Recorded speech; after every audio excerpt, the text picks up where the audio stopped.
Maxoutil.com, un max d'outils à prix mini, présente Sud Radio, le journal des sports. Avec Louis de Kergorlé à la une de l'actu sportive de ce samedi 23 août. Louis, c'est le jour J pour nos Françaises du rugby. Exactement, nos Bleus entrent en piste aujourd'hui face à l'Italie. Coup d'envoi 21h15 pour ce 10e championnat du monde.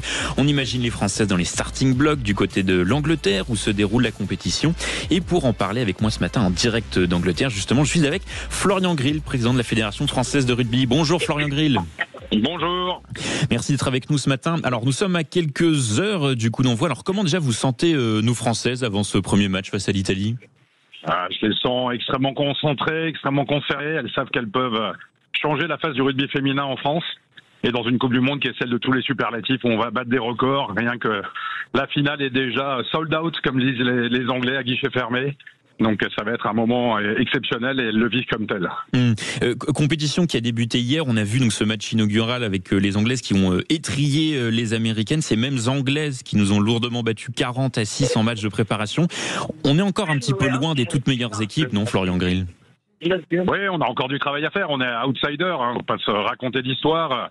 L'Angleterre, la Nouvelle-Zélande sont encore devant, mais on a vu sur un match à Twickenham, par exemple, pendant le Tour des Destinations, on était capable sur un match de faire quelque chose. Donc on va se lancer à fond dans cette compétition et puis essayer d'avoir les meilleurs résultats possibles. Parce qu'il y a des filles qui sont enthousiasmantes, qui sont très inspirantes. Et moi, je voudrais que le public français soit derrière elles. Comment on peut faire pour avoir, par exemple, comme les Anglaises ou les Néo-Zélandaises, vous en parliez, pour avoir justement des joueuses professionnelles à plein temps ? Parce qu'actuellement, en France, on est plutôt sur un modèle semi-professionnel, avec des contrats justement avec la fédération. Comment on peut atteindre en France ce statut de professionnel pour nos joueuses ? Bon, nous, on a une trentaine de joueuses qui sont professionnalisées, qui avaient des contrats à 75%, qui passent à 100% pendant la phase Coupe du Monde et préparation Coupe du Monde. Donc il y a un début de professionnalisation. Après, ce qu'il faut, c'est réussir à professionnaliser les clubs. Et donc c'est pour ça qu'on a médiatisé l'Elite 1, qui est le championnat le plus important entre guillemets dans le féminin. On a resserré des poules, on a fait une poule de 10, on a médiatisé sur Canal+, notamment quelques matchs, et on essaye de travailler à tout ça. Et puis après, il y a tout le développement du rugby par la base. On a donné la priorité au féminin sur notre plan Marshall pour les installations, parce qu'il faut des vestiaires féminins. Il faut développer le féminin dans les clubs du quotidien, et pas simplement dans les équipes de France.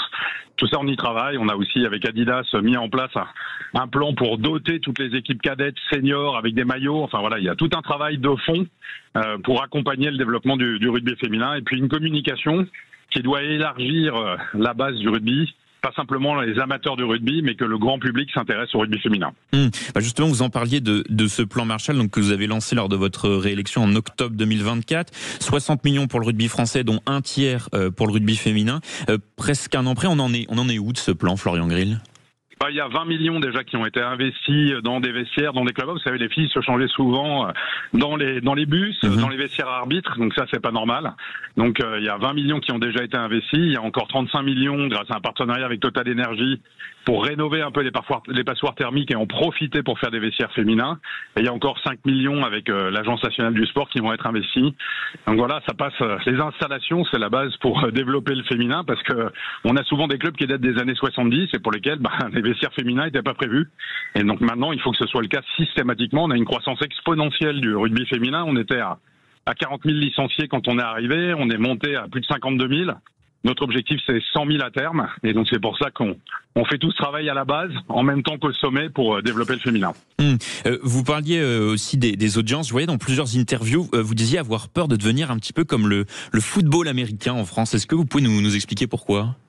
Oui, c'est ça. En fait, il faut développer le rugby de la base et pas simplement le rugby des équipes de France. C'est-à-dire que quand vous construisez une maison, vous faites les murs et pas simplement les toits. Et donc, si on veut développer le rugby en France, et le rugby féminin en particulier, il faut que ça existe dans la totalité des clubs. Donc, nous, on est passé de 450 à peu près à 670 équipes féminines seniors sur l'ensemble du territoire en 2 ans. Voilà, c'est un gros travail qu'on a entrepris depuis 2 ans.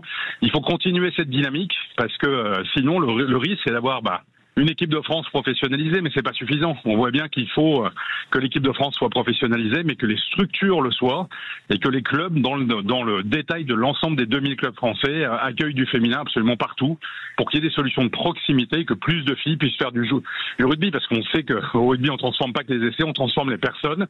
Et quand vous regardez le profil de nos joueuses des équipes de France, elles sont incroyables, inspirantes et exemplaires.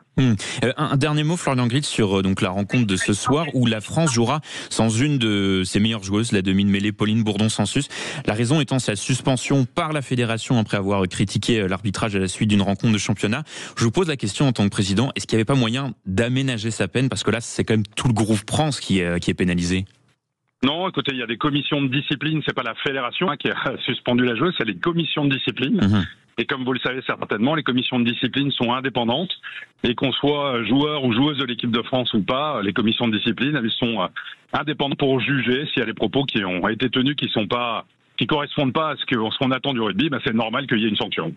D'accord, très bien. Bon, écoutez, en tout cas, on suivra nos Bleus de très près. Merci beaucoup d'avoir été avec nous ce matin, Florian Gritz. Merci. Merci à vous. Allez, Louis, on passe maintenant au foot et à la Ligue 1. Le PSG faisait son retour au parc hier soir. Oui, face à Angers, victoire peu probante, 1-0 sur un but de Fabian Ruiz, mais victoire tout de même.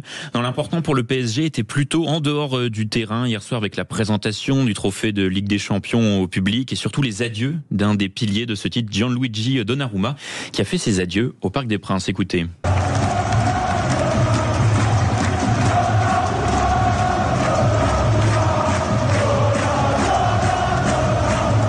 Avec cette victoire, le PSG qui prend la tête du championnat en attendant 3 matchs aujourd'hui. Marseille-Paris FC à 17h, Nice affronte Auxerre à 19h et Lyon recevra Metz à 21h05. Ce sera le retour des Marseillaises sur un terrain après avoir défrayé la chronique cette semaine avec notamment la bagarre de vestiaire entre Adrien Rabiot et Jonathan Rowe. Merci beaucoup Louis de Kergorlé.